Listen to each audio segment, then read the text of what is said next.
साथ कांग्रेस पार्टी के मध्य प्रदेश में मुख्यमंत्री के चेहरे कमलनाथ साहब हैं और इस बार मध्य प्रदेश में कमल वर्सेस कमल की लड़ाई है। एक तरफ भाजपा अपने कमल की बात कर रही है और कांग्रेस पार्टी कह रही है आ रहे हैं कमलनाथ। उन्हीं से बात करेंगे। सर, कैसा कैंपेनिंग रहा? काफी हेक्टिक आपका स्केड्यूल रहा, क्या लग रहा है छिंदवाड़ा में? क्योंकि हम खड़े हैं तो छिंदवाड़ा से ही शुरुआत करती हूँ। जनता मुझे छिंदवाड़ा के लोगों से बहुत पुराना संबंध है और उन्होंने इतने साल मुझे प्यार और विश्वास दिया है। मुझे इस दफा भी वही प्यार और विश्वास मिलेगा। सर, भारतीय जनता पार्टी के अटैक की अगर बात करें तो मोदी जी जब आते हैं तो कहते हैं पंजा सिर्फ छीनना और लूटना जानता है। इसका जवाब कांग्रेस पार्टी और कमलनाथ जी कैसे दे रहे हैं? देखिए, जनता गवाह है, किसने छीना है किसने लूटा है। ये सब जो खर्चा ये कर रहे हैं ये अपने बीबी की जेबर बेच के कर रहे हैं। सर, एक और बात, लाडली बहना स्कीम को लेकर के भारतीय जनता पार्टी बार बार कह रही है कि अगर आपकी सरकार आई तो वो स्कीम जो है वो विड्रॉ हो जाएगी, वो आगे नहीं बढ़ पाएगी। उनके कहने से क्या है, हमारे कार्यकाल में जो हमने कहा था करेंगे हमने करके दिखाया। किसानों का कर्जा माफ़ किया, बिजली दी 100 रुपये 100 यूनिट 100 रुपये में।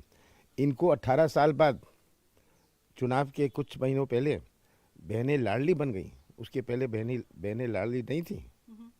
तो आप सोचते हैं कि हमारी बहन ये समझती नहीं है कि ये क्या प्रलोभन दिया जा रहा है।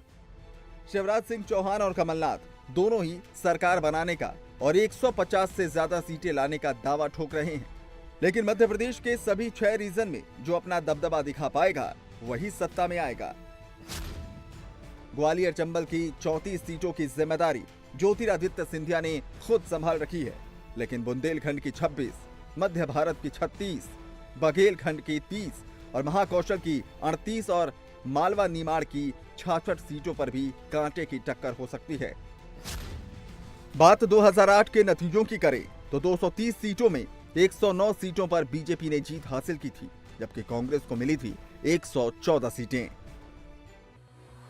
2020 में अगर सिंधिया बीजेपी में ना आए होते तो आज हालात अलग होते। यही वजह है कि बीजेपी इस बार केंद्र की राजनीति से कई बड़े नेताओं को मध्य प्रदेश के रण में उतार लाई है। उन्हीं में से एक हैं केंद्रीय मंत्री नरेंद्र सिंह तोमर। नरेंद्र सिंह तोमर ने भी वोट डाला।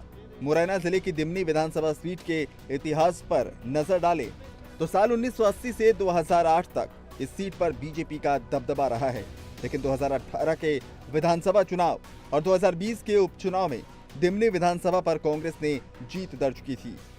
नरेंद्र सिंह तोमर 20 साल बाद इस सीट से विधानसभा चुनाव लड़ रहे हैं।